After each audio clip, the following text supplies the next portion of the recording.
It's a problem that has been with us throughout human history, and it's one that I don't think that we're ever really going to have an answer for.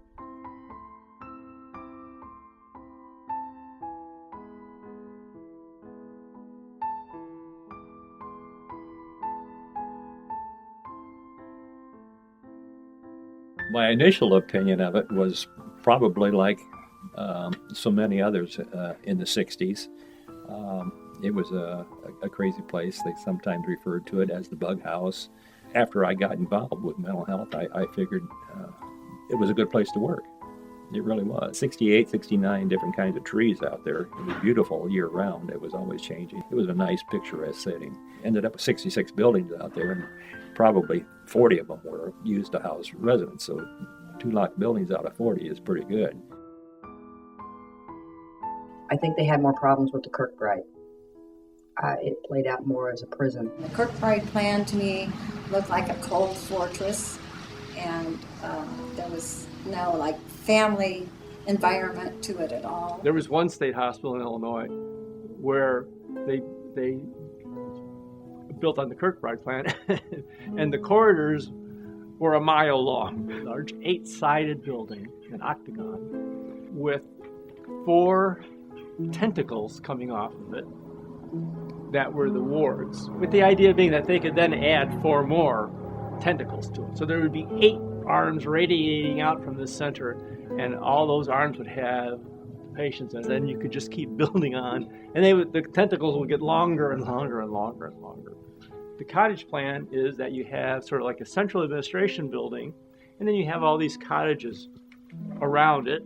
You had several different buildings for different purposes. Everyone had a different place to be, and I think that eased a lot of the stress on the patients instead of having them all put together in one building and having to deal with each other. The Kirkbride plan actually was a very good plan for its day, and its day was the mid-1800s. The early on, the transition from the Kirkbride plan to the cottage plan, I think was kind of a transition to the smaller care facilities that we see today, the community-based care, because already they were wanting to take patients out of large institutions and place them into smaller settings.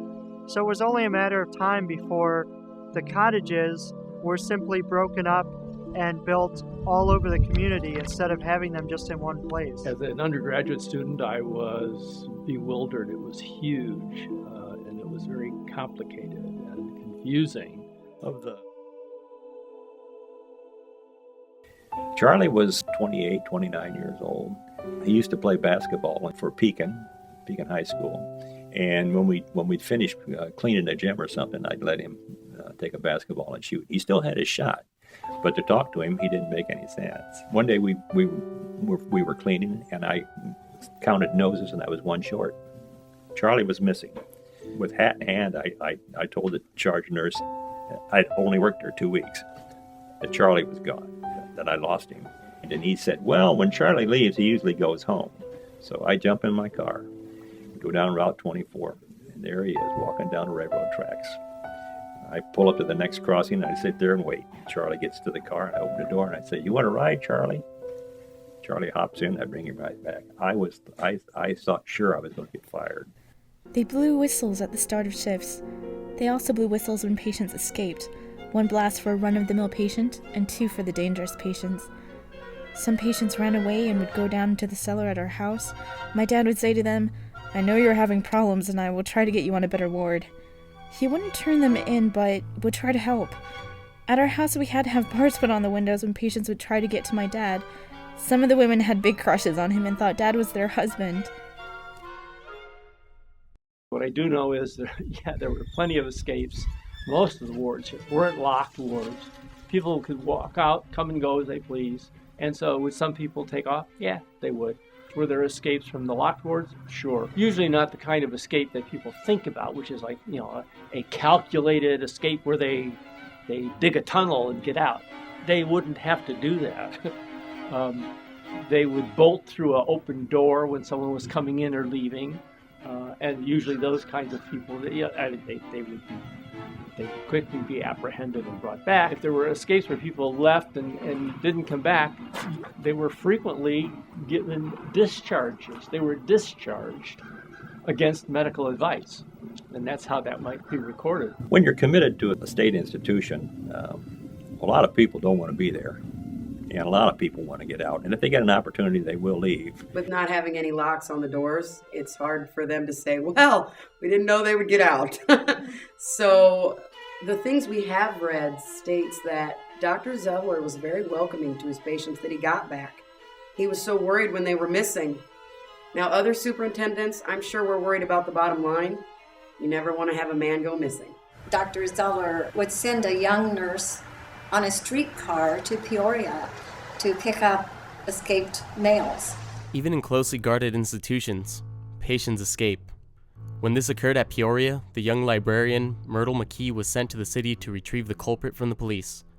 It was her custom to return the patient to the asylum on the streetcar, and this served as an object lesson to the police and the public that even a young girl can handle a madman.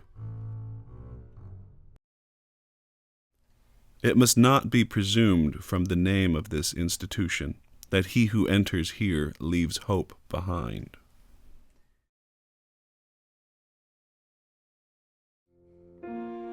When I said earlier that there were a number of specialized treatment programs during the era I was here, it included the Grace Abbott Children's Center, which was not on the main grounds. It was out at the property that used to be the state hospital farm. The hospital had gotten out of the farming business for several reasons.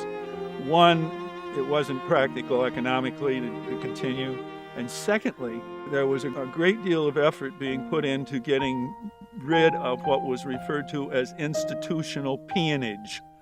That is, taking advantage of patients and using them almost like slaves, slave labor. The building where the male patients had lived that worked the farm, that's where the Grace Abbott Children's Center was. And it was one of only 2 treatment programs for children in the state. The children's wards were open because of changing community attitudes about misbehavior on the part of children and the recognition that children can have emotional disorders. The programs were actually quite good. There was also, during that period, an adolescent boys unit on 4B. Our department was involved in starting a scout troop for the boys. And Bill Turner, that you've already interviewed, and Dan Shin were the scoutmaster and assistant scoutmaster. And they saw to it that the boys went out practically every weekend and camped out. And it was kind of neat because, on the grounds, you had to be careful about sharps and matches. Well, they took the boys camping and gave them pocket knives and axes and matches to light their campfires. It was 4B. I worked with the adolescent boys for 6 years. And that's probably my best years in mental health. I got the call from the unit, this gentleman, that they needed to put on a weight reduction program because of his size, 285 pounds. They thought he was too heavy. So they referred Bob to our activities program and referred him to me to do a prescribed weight loss. And so I set up circuit training programs for him in the gym, and Bob would come over every day and we'd exercise, we'd lift weights, and he had a big bruise behind his right ear. And he suffered some brain damage from the instrument delivery. And when he was 4 years old, the family physician said that he would be better off if he were in an institution with people of his own kind, and so he could learn because he would be trained there and he would be more successful than at home. So the parents, they loved him, but they put him in the facility. And when they closed Peoria State in 1973, Bob got transferred to Galesburg, as did I. I went with the geriatric unit. And the policy was, if you didn't work with the patient, you really didn't have any business with the patient. A year probably passed, and we grew a little bit apart. I would see him in the dining room. We would say hi, and he'd see me in the hall and say hi. But other than that, there wasn't any contact. Gurney went past me, and they had a sheet over him. I didn't know it was Bob. I didn't find out it was Bob until about 4 o'clock that afternoon, when they said that the patient that had code blue had died, and I knew it was my friend Bob. So his parents took him home to bury him to Rock Island. I went as the official representative from the facility. That's how I got to go. I went because he was my friend, and casket was up front. I was in the big room, and I was the only one there, only person there, and the family was in a side room, and the family came and they said, "You come on in up here with us, Bill." So I became part of their family that night. The minister has said that for 33 years, Bob was different. His handicap had made him different and made him dependent. But at that time, he was one of us. Bobby Scott was very special.